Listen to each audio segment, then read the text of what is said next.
Hey, this is Natalie. This episode contains detailed discussions of tragic deaths and graphic descriptions. Listener discretion is advised.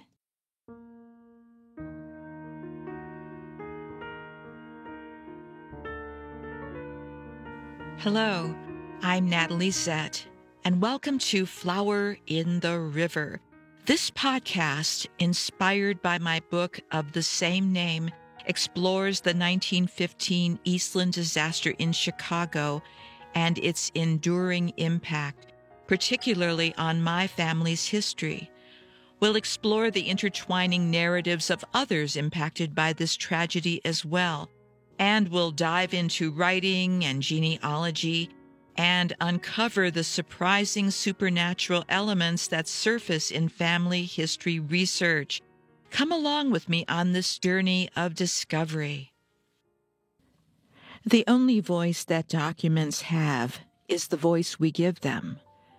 With every document we find and every story we tell, we have a choice. We can take what we see at face value, report it devoid of context, and run the risk of misrepresenting the circumstances, or we can seek the context we need to understand the record, the event, and the person. That is a quote from Context, a powerful tool for problem solving by Elizabeth Shown Mills. Welcome to the 70th episode of Flower in the River podcast. I'm Natalie. And today we're peeling back the layers of time to explore the chaotic history of early 20th century Chicago, specifically early 20th century Cicero, Illinois, while the main focus is the behemoth known as Western Electric's Hawthorne Works. It's really about those who lived and worked there. I wanted to do a Cicero episode for a while now, not just because of the Eastland connection, but because so many of my relatives worked for Hawthorne Works from the beginning of the 20th century until it closed in the early 1980s. Ironically, one of the few family members who did not work for Western Electric was my great-aunt Martha Pfeiffer, who was killed on the Eastland. My grandmother was the Western Electric employee who gave her sister the tickets for the company picnic. Little did Grandma know that she gave her sister a one-way ticket to eternity. But today I want to introduce you to another family affected by the Eastland disaster, a family that encountered so many setbacks that it'll have your head spinning. It really will. However, the gifts they would receive would come from a family storyteller, and I will share some information about her with you. But let's go back in time. It's April 1998. The hum of engines filled the air as I boarded a plane from Minneapolis-St. Paul to Midway Airport in Chicago. Was I crazy? Absolutely. But the pull was undeniable. I had to see this thing through, whatever this thing was. Prior to 1998, I'd traveled to Chicago plenty of times, either for work as an IT consultant or to visit a college friend who lived on the city's southwest side. Indeed, I used up most of my frequent flyer miles to go to the Windy City. Why? I didn't know. It wasn't just to see my friend, as she was often working, leaving me to explore the city on my own. I'd often just put on my running shoes, take off, and start exploring. I felt I knew these streets, even though I just as often would dismiss that as a romantic notion. How could I know these streets? I didn't grow up in Chicago. So when my friend was free, we'd traverse the city. She knew Chicago's history like the proverbial back of her hand. I told her she could have, should have been a tour guide. Sometimes, though, I'd half listen, but there was something in me that absorbed every word, storing it away because somewhere, somehow, I knew I would need this knowledge. Then came 1996 and my dad's death, and I was a colossal mess. A year and a half later, a package arrived that finally explained what was going on with Chicago and me. This package contained a gift from beyond the grave, or so it seemed. My mother's sister, my Aunt Pearl, whom I had long thought was dead, had penned our family's history. Chicago roots, deep and tangled. In this manuscript, she also revealed an event I'd never heard of, the Eastland disaster. She detailed how it sliced through our family, claiming my grandmother's sister and haunting those who remained for years. The city's tendrils reached through time, wrapping around my very being. Now, in 1998, I returned, no longer a mere tourist, but as a prodigal child of Chicago's past, ready to reclaim my birthright. I hopped into the rental car and began driving around before going to Aunt Pearl's house. I just wanted to work off nervous energy and just headed north on Cicero Avenue. The city's pulse seemed to quicken, matching my own. I drove along until I reached the intersection of Cicero and Cermak, and it was there that I paused and stopped and stared. What was this? There were ruins everywhere, old buildings, and something that looked like a solitary water tower. Those were not just industrial relics, but fragments of my own story I would soon discover. Aunt Pearl, my mother's elder sister, awaited my arrival. I can still see her short, squat frame in the doorway of her humble side-by-side in hometown Illinois. At 80 plus, what wisdom might she impart? Quite a bit.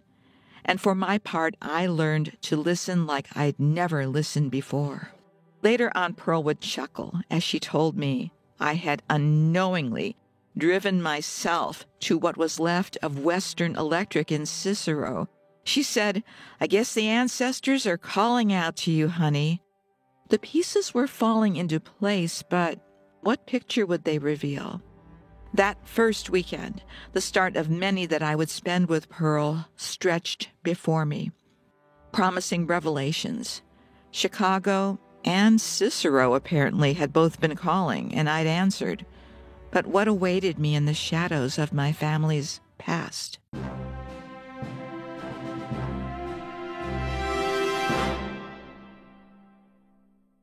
One of Cicero's most famous and colorful residents, Al Capone, arrived in town after the Eastland disaster. The same is true for the 6 merry murderesses of the Cook County Jail who were immortalized in the play and the film Chicago. In fact, in the refrain of the song, the Cell Block Tango, is the word Cicero. The play, Chicago, was written by a woman, Maureen Dallas Watkins. Watkins was a journalist and playwright who covered real-life murder trials in Chicago during the 1920s. Again, this is after the Eastland disaster. Watkins' play premiered on Broadway in 1926, and it was a satirical take on the criminal justice system and the media's role in glorifying criminals. Tell me, has anything changed since then? But believe me, if I could work Al Capone and the Cell Block Tango women somehow into the Eastland story, I would do it. But so far, no connections, so we need to move on. Since I have so many non-U.S. based listeners, I want to explain the difference between Chicago and Cicero. So Cicero is a town in Cook County, and it's considered a western suburb of Chicago, but it's so much more than that.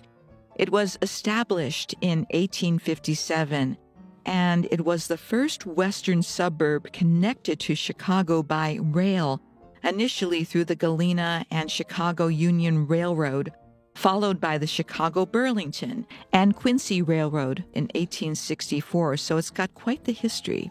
Now, Cicero gained territory, lost territory to Chicago, and to the formation of the other suburbs, Berwyn and Oak Park. Western Electric in Cicero opened a massive manufacturing plant in 1904, employing over 20,000 people, some say a lot more, by the way. And Western Electric Hawthorne Works was a massive manufacturing plant that produced telephone equipment.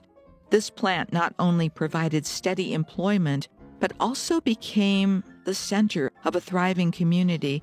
Western Electric is often described as a city within a city, and I don't think that's too much of an exaggeration. What drew so many immigrants to Cicero? It's easy. It's the promise of a better life, right? In the late 19th and early 20th centuries, they saw a wave of immigrants from Eastern and Central Europe and Southern Europe, for that matter. They were seeking opportunities and stability that were hard to come by in their various homelands. The Hawthorne Works offered jobs that, while very demanding, they were stable and relatively well paid compared to the options back home. And the types of immigrants who moved to Cicero between 1895 and 1920 were actually very diverse, but they were predominantly, but not exclusively, from Eastern and Central Europe, with large numbers of Czechs, Poles, and Slovaks. And we can't forget the Germans and Lithuanians and Italians. These communities brought with them their cultures, languages, and traditions, adding to the rich life in Cicero and also creating what would become American life in the early 20th century. What was daily life like for these immigrants? Well, imagine noisy streets filled with the sounds of children playing, merchants selling their goods, and families gathering after long days at the factory.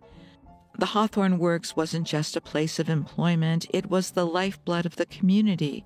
And many lived in company housing or nearby neighborhoods, creating an even closer knit environment where everyone knew each other, for good or for ill. Family and community were central to their lives, actually were central to their ability to survive. And there was a strong emphasis on maintaining cultural traditions, celebrating holidays, and supporting one another. Religious organizations, social clubs, and ethnic organizations played crucial roles in maintaining their cultural identities and providing stability and support networks. And so, in 1915, when the Eastland happened and over 800 people were killed, there wasn't a part of Cicero that wasn't touched. Indeed, many who lived in Cicero also worked at Western Electric. While scanning old newspapers for a closer look at the history of Cicero during that time, I stumbled upon a familiar name. It was someone I met years ago who, like me, had lost loved ones in the Eastland disaster. In fact, she'd lost several family members, and in a piece she shared with me, it was clear that the ripples from that tragedy kept flowing through her family for generations. Over the years, this woman has been a consistent voice for the Eastland story, and she's appeared in numerous newspaper articles and documentaries, and I've always admired her steadfast dedication to keeping the memory alive. Now, I was watching a bunch of documentaries this past week because it is the month of the Eastland disaster, and I like to immerse myself in the story again to see if I can hear anything new or learn something new. Well, something indeed caught my attention. One of the talking heads in one of these documentaries made an offhand remark, and trust me, I am the queen of offhand remarks, I know. But I know how revealing these seemingly flippant, glib comments can be. This guy said something like, well, this particular immigrant family represents all other immigrant families. I'm not entirely sure what he meant by that, but it got me thinking. His comment actually provided a golden opportunity. Sure, each family or individual might represent a certain group, but isn't that oversimplifying things a bit? Don't get me wrong. We all paint with broad strokes. I certainly have done this, and I always give you a painting with broad strokes warning when I do this in these episodes. But here's what's been bugging me since I started digging into this history of the Eastland. With over 800 people who died, shouldn't there be at least that many unique stories? And that's what you call a rhetorical question. Of course, a lot of stories have been told, but in comparison with the number that remain to be told, we still have some work to do. So, recently, I've been doing an inventory on my website. I really have to do that. And specifically, I have to focus on these Eastland Chronicles stories because I get them out pretty quickly and I need to revisit them regularly to see what needs to be corrected, what needs to be updated, what needs to be redesigned, and this sort of thing. And I looked back, and in the 36, now 37 weeks, counting this episode, that I've been sharing these stories, I've covered maybe 2 or often more individuals or families each time. That's close to 100 individual stories. It sounds like a lot, right? But 100 stories is barely scratching the surface. It really is. And the truth is, every single person affected by the Eastland disaster had their own story, their own impact on their community and in their families. And that's what I've been trying to bring to light. It's not just about numbers. It's not just about broad representations. It's about the individuals, the families, and the lasting effects on real people's lives. Here's an article from a publication out of Berwyn, which is right next to Cicero. It's called The Life. The date is July 25th, 1990, so it's a day after the Eastland disaster, but it's 1990. This article predates any organization with the exception of Dave Nelson's Eastland Museum. I don't know when he began doing this, but I'll talk about him at some other point because I've met him a few times. But as far as I can tell, Dave Nelson, whose grandfather was one of the welders during the Eastland disaster, he was the only person who had any type of Eastland museum or organization at that point in 1990. And in 1990, for those who may not have been around, the internet was just in its infancy and it was used by companies and academics, but it was not the thing that you and I know as the internet. And I want to share some select articles from this full page of information, but I'll share the entire page on my website. And here's one of the articles. Headline: Hawthorne Works rallies to rescue. Again, this was written in 1990. On Saturday, July 24th, 1915, 2,500 Western Electric employees, their family members, and friends merrily boarded the SS Eastland, docked on the Chicago River between Clark and Water Streets, laden with picnic baskets, swimsuits, and towels, beating time to the ragtime orchestras playing on the upper deck. They eagerly awaited departure for the Cicero firm's annual picnic at the Indiana Dunes.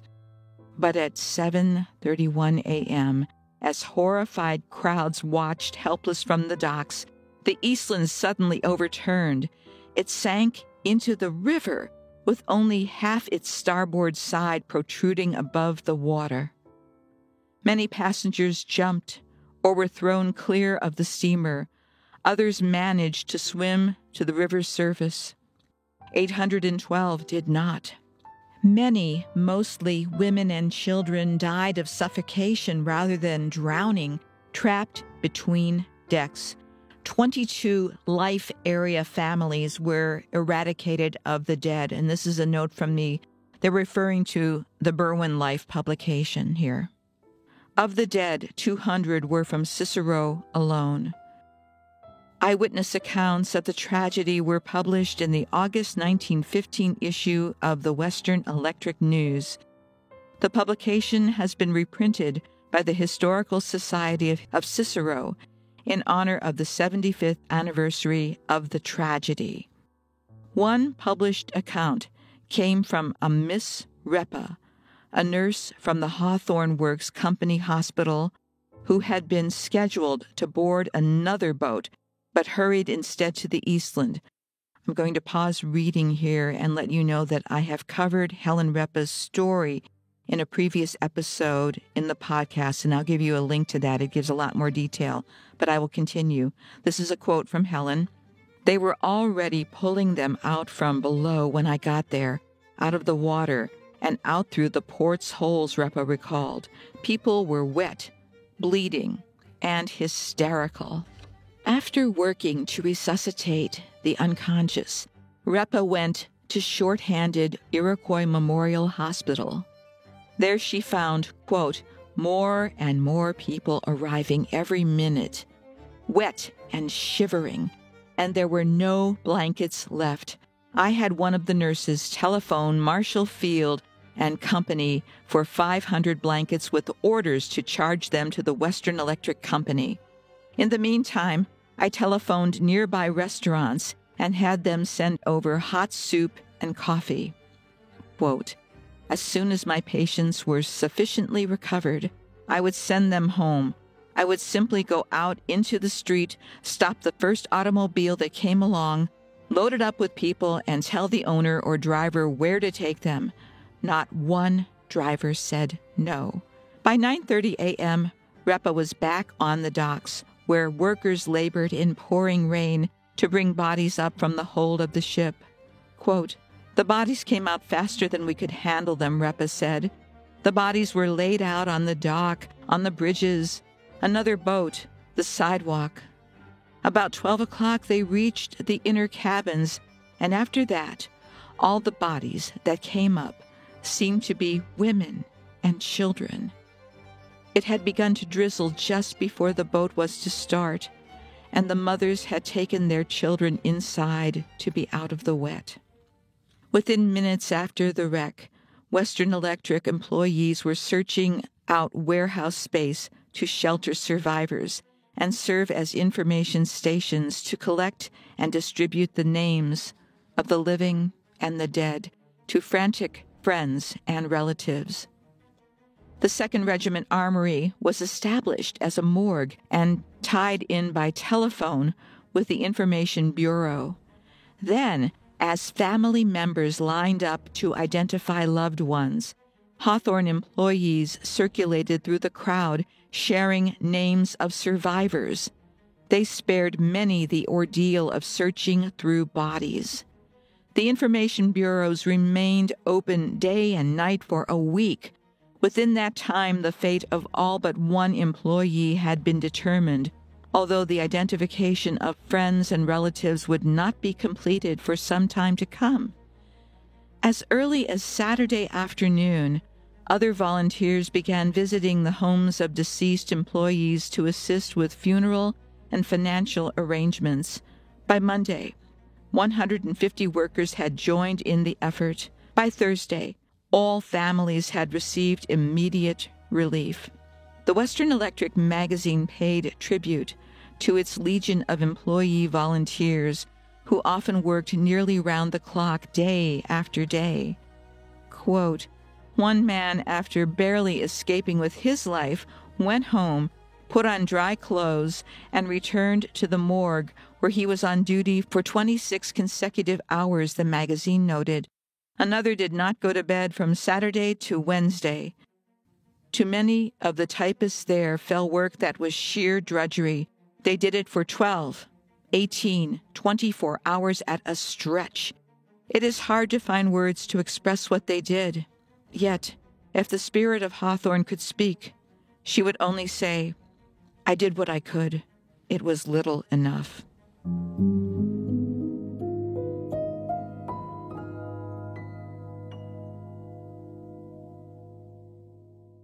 And here's another blurb on the same page.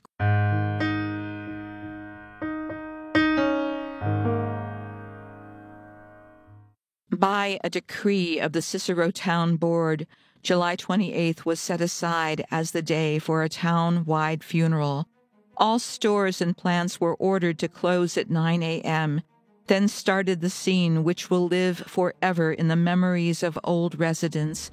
With almost 200 dead in Cicero, black hearses were stopping in each block to pick up bodies of dead men, women, and children who had laid silently in coffins as candlelights played about their still features. Everyone was on the streets, and people mourned, not only for their families, but for neighbors and friends whose lives had been taken.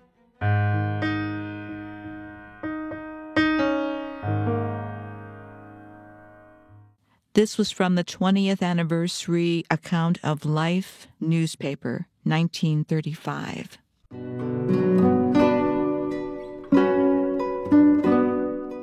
Before we go further, I want to introduce a couple of people.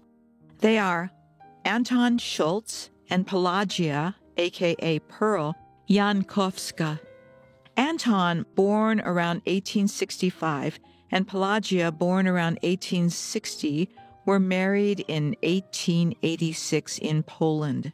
I have the records for their civil ceremony, which took place in Jędrzejkowo in 1886. It looks like it was March 1886. Then they also had a church ceremony in a Catholic church at Wronsen. I'm just going to say that they are located within Poznan County, and actually, as a little bit of trivia, these folks were located about 41 miles from where my family came from. In 1892, Anton and Pearl immigrated along with their two oldest children. They immigrated to the United States and eventually settled in Cicero.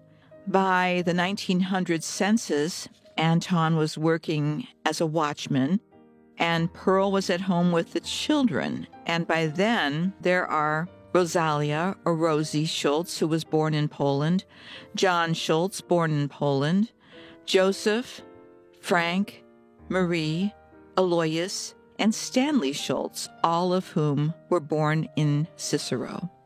And if not the American dream, they were certainly working on making a better life for themselves. But in 1912, Easter Saturday changed everything. And the family, the Schultz family, was getting ready. It's a very important and busy feast day. And little Aloysius, who was 8 years old, went outside to play. Pearl was working down in the extra kitchen in the basement, and she was getting ready for the big feast the following day. And Aloysius did go out to play near the railroad tracks, and a slow freight was going by. When his ball bounced onto the tracks, he went to retrieve it, but his sweater became hooked on the train. He was caught between two cars and crushed. They brought him home and laid him on a table in the basement. This was actually very typical of deaths during that time. Aloysius was 8 years old. But also, in 1912, the oldest son, John, who was born in Poland, he married a woman called Vera. He was 20 and she was 21. And in 1913, they had a little boy called Edward. In 1914, another son, Joseph, married Sabina. He was 18, and Sabina, whose family came from Ireland, was 17. And they had 2 children. So now you have a fix on this family, and you see they've already gone through a tragedy.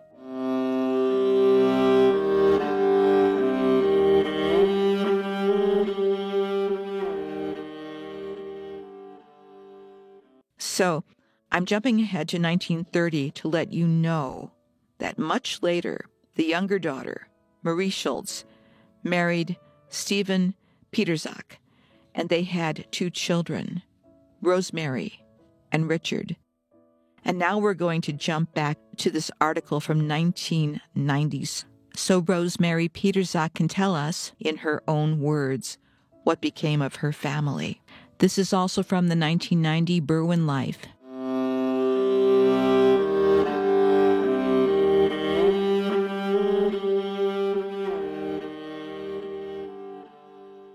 Headline: 75 years later, Cicero remembers.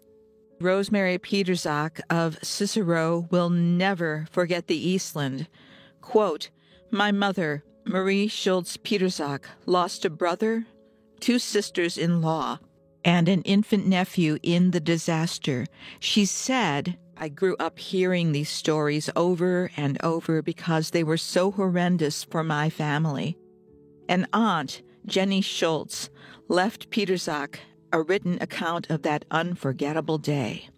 Jenny, then 16, had planned to attend the Western Electric picnic with the man she eventually would marry, Frank Schultz.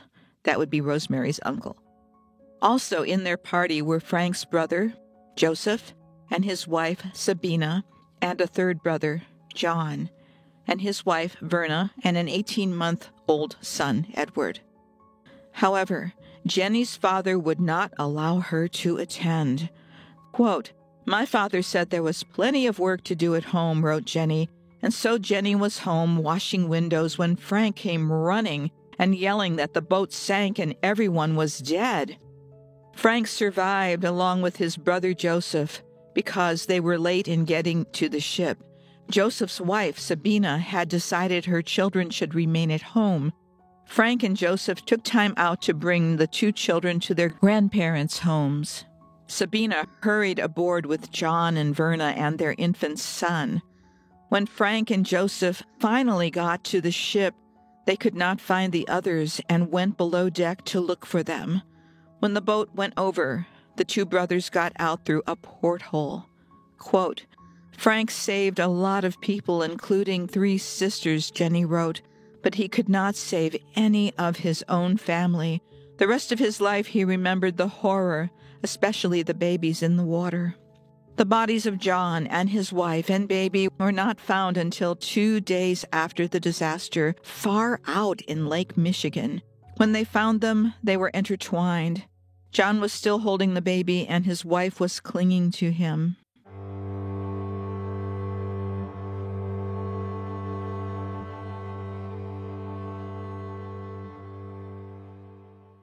And here's a follow-up article from the Chicago Tribune, Sunday, June 17th, 2012. It's all about the Day of the Eastland, and there's one headline that says, "Unbearable Grief."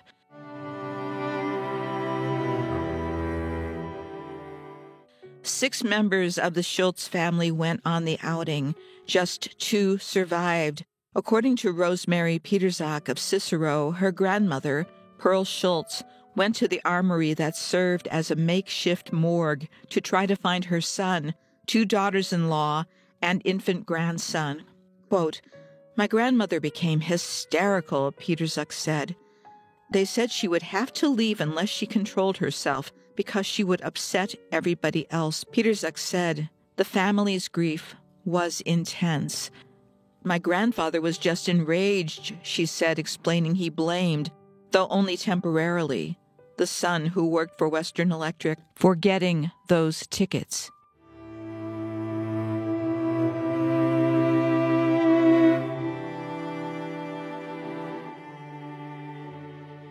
She doesn't say which son worked for Western Electric, by the way. And I'd like to say that all of that tragedy ended after the Eastland for this family, but it did not.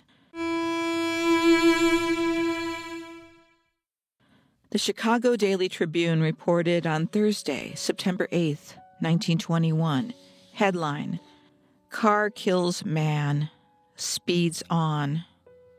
A dark touring car containing a man and a woman dashed into a group waiting for a streetcar late last night at 18th and Lincoln Streets after it had disappeared. Joseph Schultz, 27 years old, 1911 West 16th Street, and Joseph Curas, 26, 1909 West 17th Street, were picked up from the street. Schultz was dead.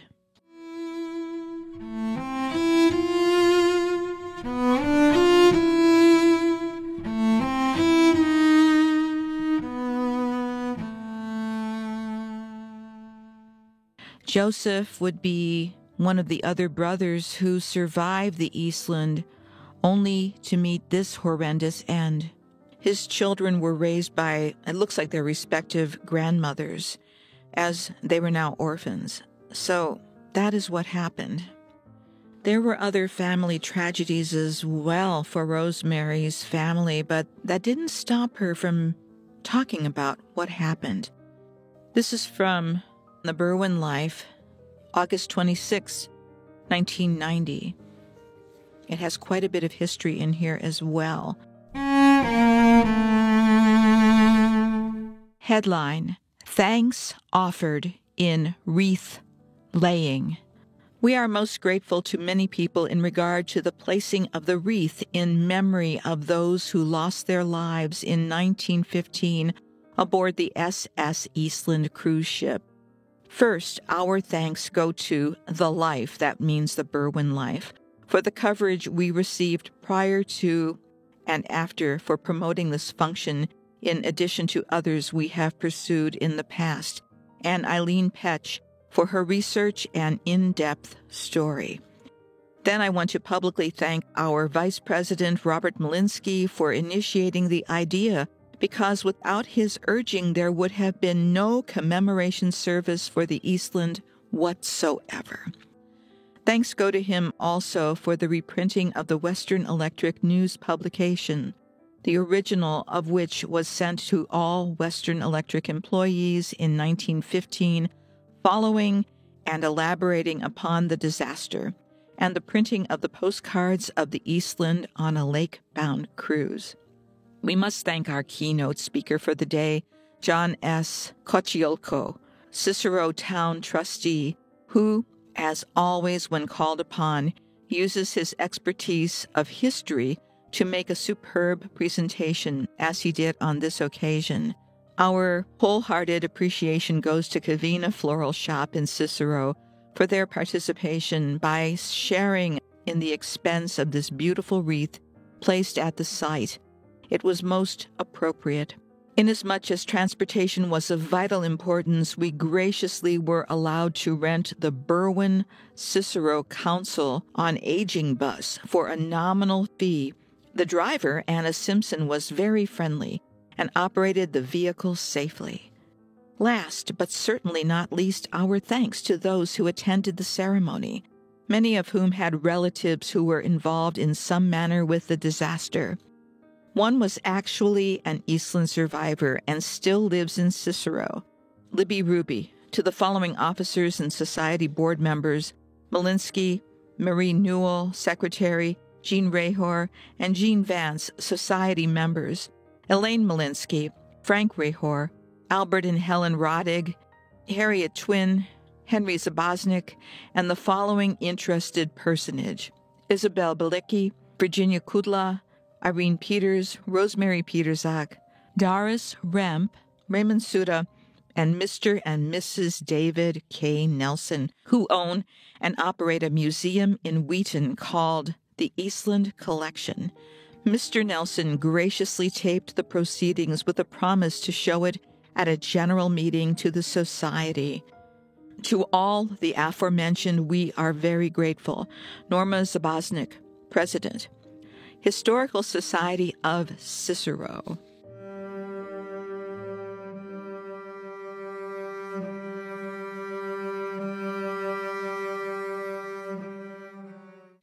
Yes, this is one of the more heartbreaking episodes. I have to say, this one was tough for me to get through because I've met Rosemary, and I think at the time when I met her, I was barely able to comprehend what happened to my family, let alone try to understand how the Eastland might have impacted somebody else.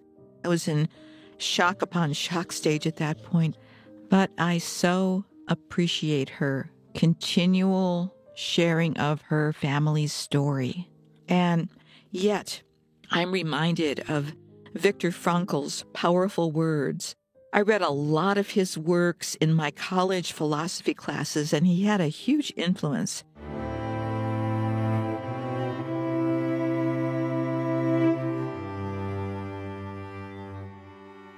He said, "When we are no longer able to change a situation, we are challenged to change ourselves. This family's history, with its cascade of tragedies following the Eastland disaster, certainly fits that description. And Frankl observed, quote, "Those who have a why to live can bear with almost any how." So perhaps for this family and others like them, the why, or rather the purpose, became about honoring those they lost, about carrying on their legacy. As we continue to uncover and share these undertold or lost stories, we're not just preserving history. We're bearing witness, I think, to the human spirit's capacity to endure and to tell the truth about what happened. Frankl reminds us, what is to give light must endure burning.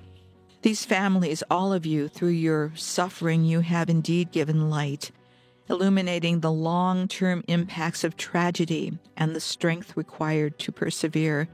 These stories, they don't provide answers, but they do provide something equally important. They connect us to our shared humanity, echoing Frankl's belief that the more one forgets him or herself by giving him or herself to a cause to serve or another person to love, the more human she or he becomes. Who is Viktor Frankl? Viktor Frankl was an Austrian neurologist, psychiatrist, and Holocaust survivor. Born in 1905, Frankl lived through one of the darkest periods in human history. He was imprisoned in 4 Nazi concentration camps, including Auschwitz, between 1942 and 1945. During this time, he lost his parents, his brother, and his pregnant wife to the Holocaust. Thank you, all of you, particularly Rosemary Peterzak. You have been faithful through all these decades, and you have told the story, and you told the story when very few people were doing that.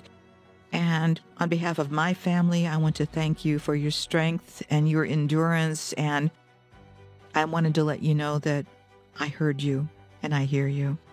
So thank you for joining me on this journey, and I forgot to say welcome to all the new listeners. For whatever reason, there are so many listeners from way across the pond, like Sri Lanka and India. Very cool. So welcome to you all. I hope this is an engaging and interesting adventure for you, and I hope again that you're all inspired to look at your own family history to see what gems are there waiting for you.